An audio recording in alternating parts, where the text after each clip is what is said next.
done. Boost. Check it. No leaks. I don't know what these extra bolts are for, but who cares? As you saw in the last episode, we're getting ready to install the intake manifold here. We've got our new JMF billet intake. We're waiting on our throttle body to come in. We're going to be running a 74mm S90, which will accompany this very nicely. So in the short term, we were just kind of comparing the OEM manifold to the new one. And while it's on the table, we're doing that. May as well showcase a little bit about it. So one of the nice features about this manifold in particular is you don't need a gasket because it has O-rings already built into it. And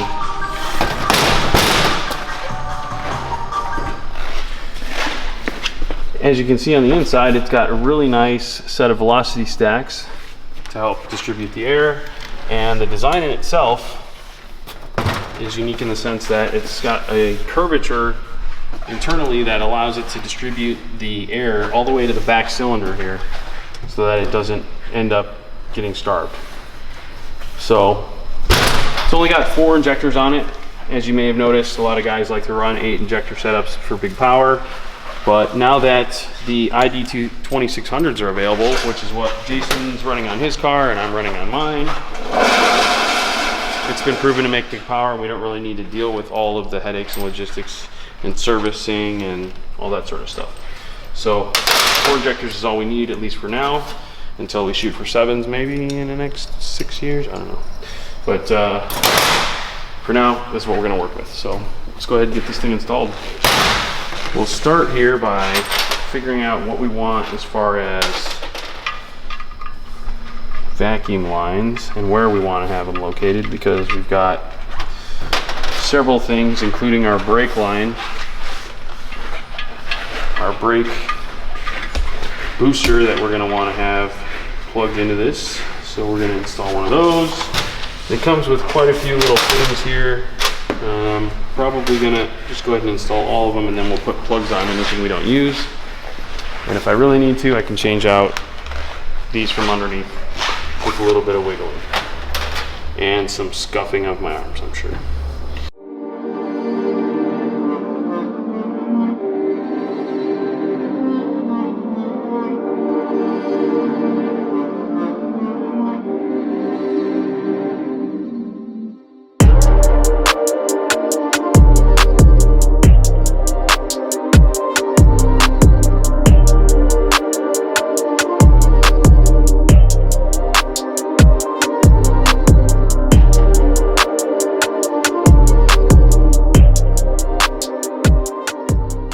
Done.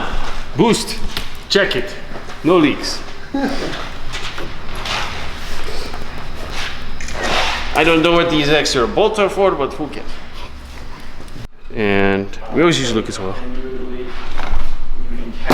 But it's gonna give it a good seal.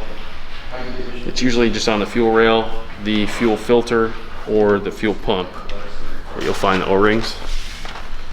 And other than that, it's just a normal and seal. Let me grab my fitting here.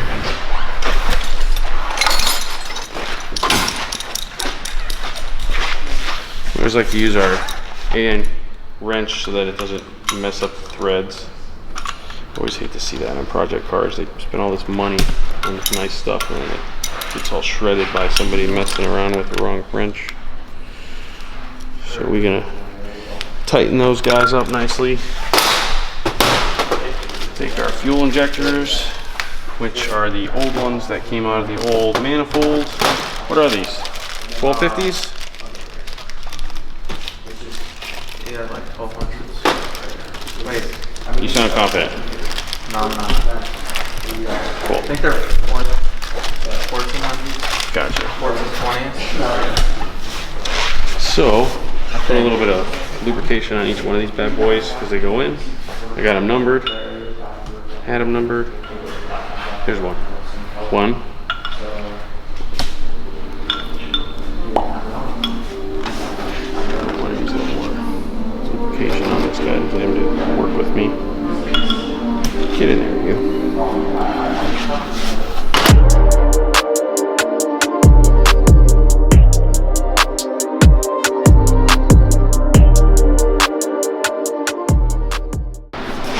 luckily, we finally got our throttle body in. We went with a 74mm S90 throttle body, which will go nicely and pair nicely together with our JMF manifold, so we can maximize our airflow. And the next thing for us to do is finish up the driver's side intercooler piping, which will essentially finish all the plumbing for the intercooler system.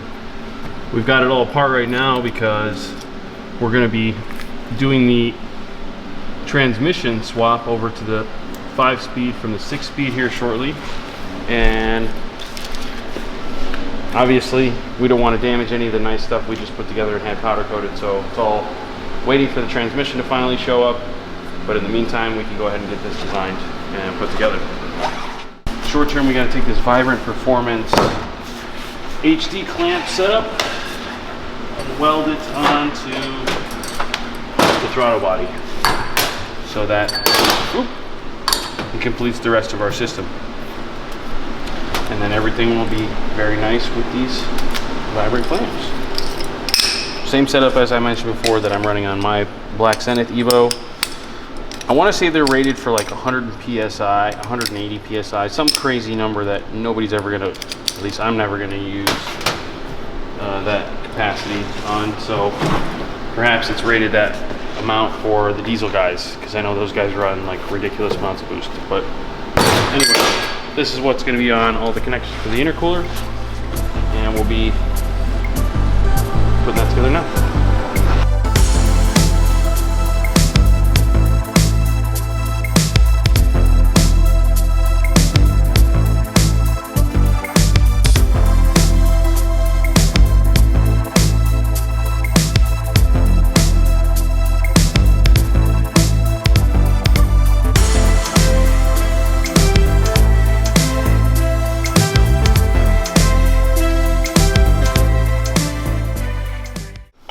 You may or may not have heard some of the welding noises or some noises in the background, and that's because we recently acquired a new team member here. And I'll go ahead and just introduce him. Billy is with us now for the last week or so, and he's going to be focused primarily on production welding. So in addition to Peter and myself, we've now got a third member of the team that's here every day, and he just recently graduated from ETI with honors. So welcome, Billy. We're happy to have you. Really happy to be part of the team.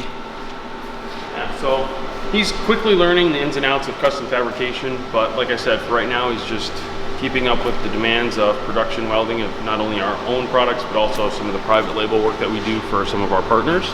And yeah, so you probably won't see much of him on screen other than in the background in the short term, just under the hood welding away. But know that he's here and we're really excited to have him.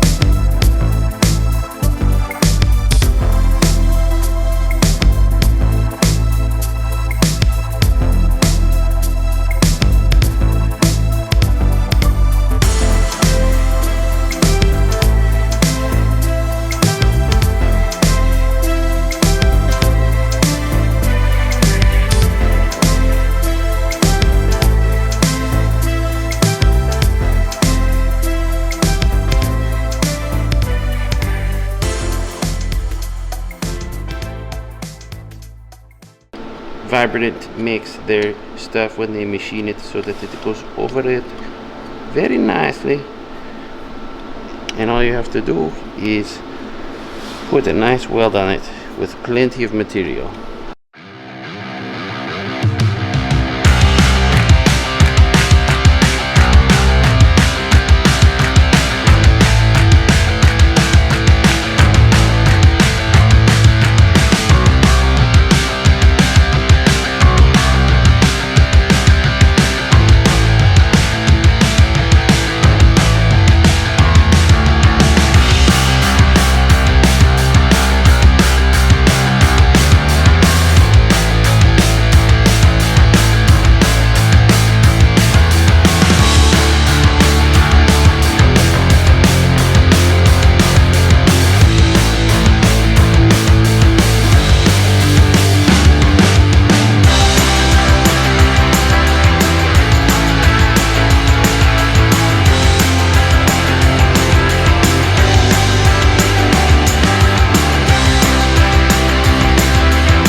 mock-up for a finished look here.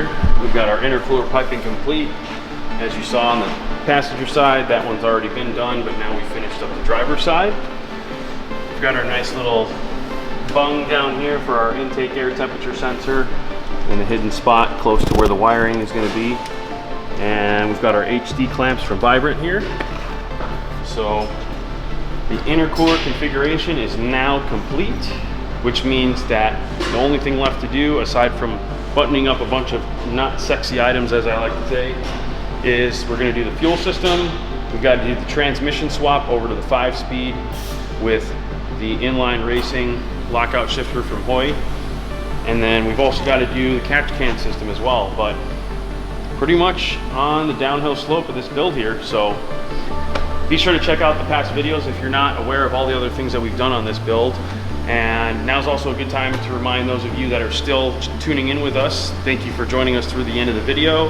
Be sure to subscribe if you haven't already. That way you can learn about other builds outside of Mitsubishi that we're going to be doing in-house.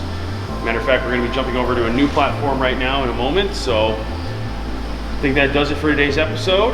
If you like this episode, please do hit like. And other than that, we'll be seeing you soon.